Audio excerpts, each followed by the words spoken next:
I bet you also want to learn fancy mechanics like flip resets, ceiling shots, double touches and whatnot. But as much as they look good and they definitely have their place in high ranks, there are way more important mechanics that you should be learning and trying to master since the beginning. Get ready, because this is 5 best mechanics for new players in Rocket League. The first mechanic we are going to discuss is touching the ball. Yes, you've heard right. Putting in contact the card with the ball is actually way more complex than what you think. Let's go into free play and see how the ball behaves after we hit it with our card in different ways. First, I'm going to hit the ball just driving at it, without jumping or flipping. As you can see, because we are hitting the ball from underneath, the ball is going to go up. This is useful for doing clears over our opponents, setting up aerials, and passing the ball to our teammates. Depending on how fast the ball is going, how fast we are going, and the angle on which we are hitting the ball, it will behave differently. You can also just hit the ball on the side and easily outplay an opponent that is jumping straight for the ball. Now, let's see how the ball behaves when we jump. I recommend jumping for the ball when it's bouncing and when we want to get it higher, possibly scoring an easy goal or doing an easy outplay touch. As you can see, the ball behaves in a very similar way as before. But now, we can get the ball even higher because we are able to hit it more underneath. You can also do soft touches on the ball jumping once, or outplay the opponent timing his challenge and doing a double jump, popping it over him or her. Sometimes, jumping is better than flipping because we aren't committing to an action that will put ourselves out of position. You can also apply this on challenges and 50-50s.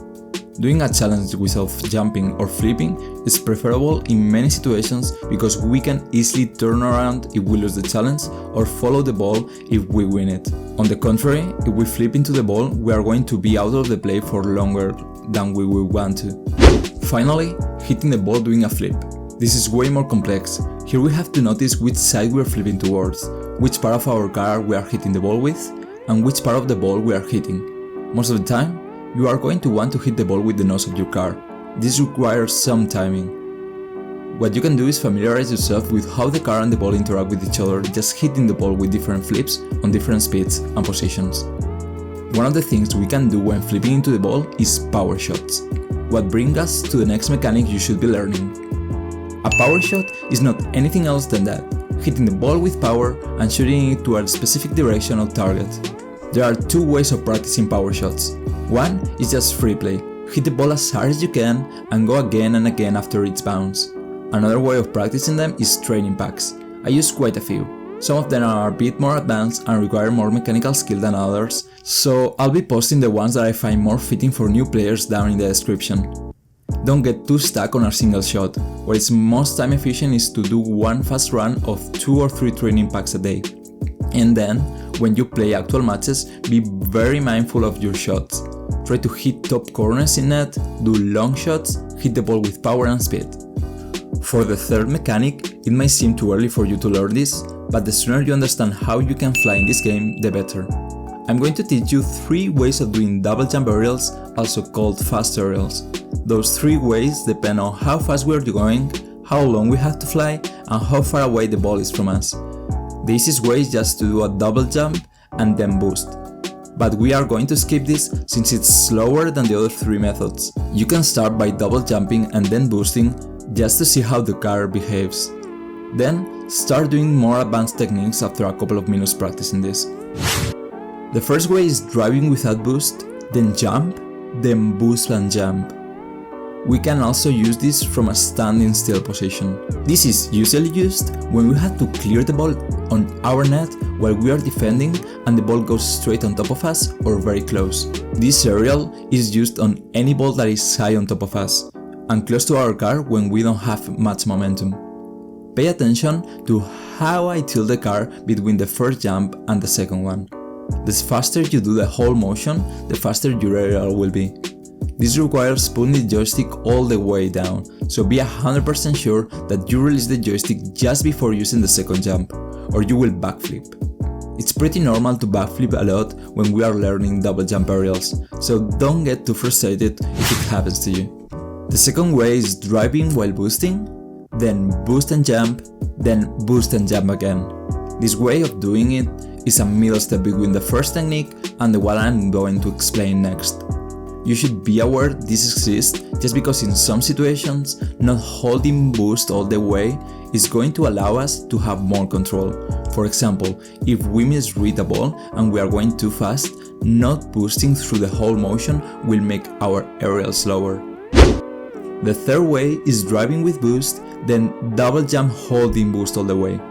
Here, we are using boost since the initial position, so we are starting the aerial already going pretty fast or aiming for the ball that is far away from us. This is the fastest way of doing a fast aerial. Get inside one net, aim to the opposite direction and try to hit the crossbar of the other net. Don't worry about putting this on practice in actual matches and whiffing the ball. It happens. Even high-ranked people whiff sometimes. But practicing it in real situations is the only way you'll get comfortable doing it and building the muscle memory required to don't think about it when you do it.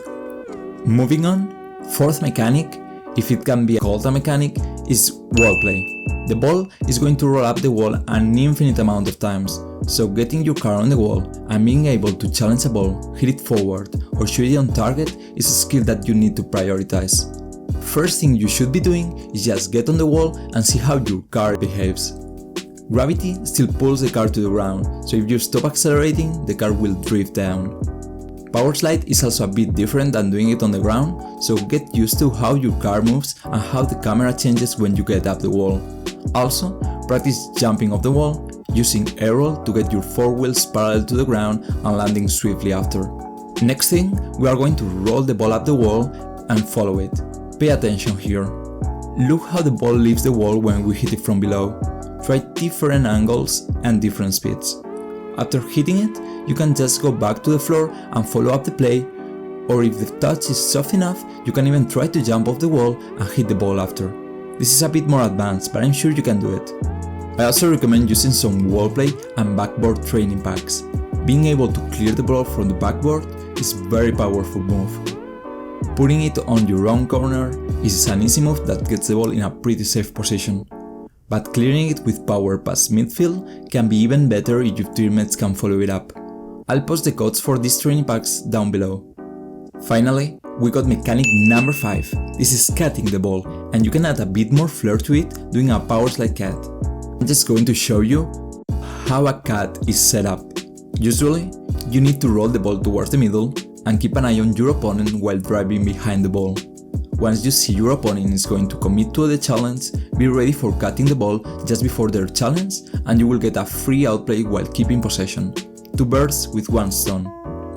For practicing this in free play, roll the ball, accelerate and boost behind it while doing a wide turn and cut it so it goes to the opposite side.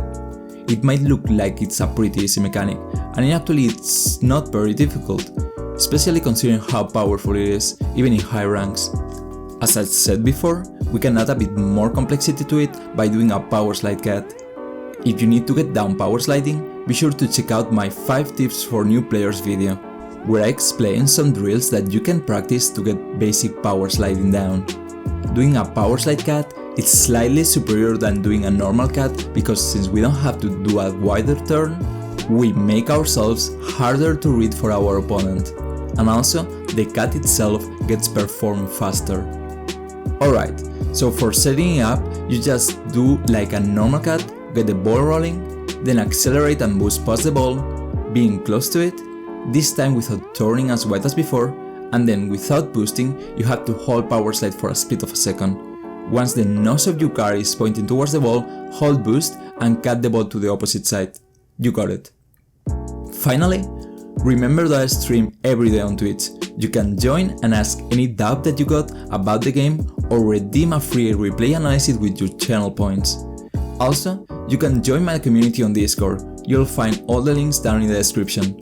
I really hope this video has been useful for you. Thank you so much for your time and see you soon.